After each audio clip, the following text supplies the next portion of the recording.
Sa isang kamakailang episode ng OG Diaz Showbiz Update, ibinahagi ni OG Diaz ang isang mahalagang pangyayari na naganap sa pagitan niya at ng sikat na aktres at vlogger na si Ivana Alawi. Ayon kay OG, labis niyang na-appreciate ang effort ni Ivana na makipag-usap at magpaliwanag sa kanya matapos ang isang insidente sa set ng FPJ's Letter Batang Quiapo. Matatanda ang minsang nabanggit ni OG na tila hindi siya napansin ni Ivana nang bumisita siya sa nasabing set. Sa kanyang naunang pahayag, sinabi ni OG, "Di ba hindi ako pinansin ni Ivana? Nag-exert ng effort si Ivana para. Alam mo yun, nagkapaliwanagan kami, na nagkaayos kami." Ibinahagi ni OG ang kanyang taos-pusong pasasalamat kay Ivana sa pamamagitan ng pagsasabing, "Sabi ko nga sa kanya, alam mo sobrang na-appreciate ko yung effort mo. Talagang you went out of your way to reach out. Alam mo yung ganon, sobrang appreciate ko yun." Idinagdag pa ni OG na handa siyang makipag-usap ng mas maaga kung sakaling may anumang concern si Ivana sa hinaharap. "Sabi ko next time pag meron kang concerns, magtawagan tayo," giit niya. Narito ang kabuuan ng kanyang pahayag mula sa OG Diaz Showbiz Update, kung saan malinaw na ipinahayag ni OG ang kanyang pagpapahalaga sa ginawa ni Ivana at kung paano nito naapektuhan ang kanilang relasyon.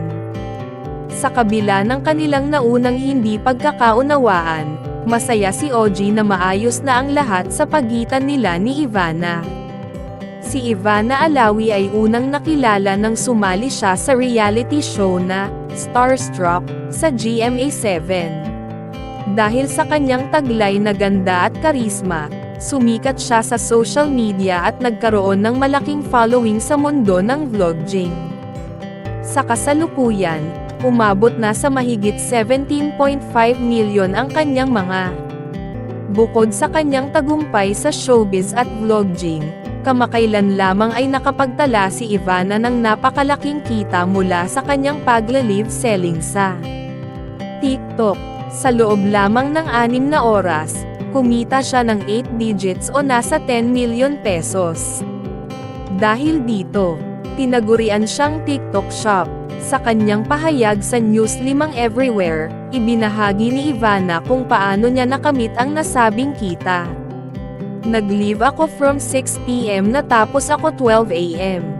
Yun yung kumita ng 8 digits, ani Ivana." Sa TikTok Shop, mabibili rin ang kanyang mga health at beauty products tulad ng Ivana Skin at AI Beauty, na patuloy na tinatangkilik ng marami dahil sa kalidad ng mga ito. Ayon kay Ivana, mahalaga ang pagkakaroon ng backup plan sa buhay, lalo na sa showbiz. Iba yung business, iba yung pag-aartista. Pag nag-artista parang mag-iisip ka na kailangan ko ng backup. So having a business is really important, ani Ivana.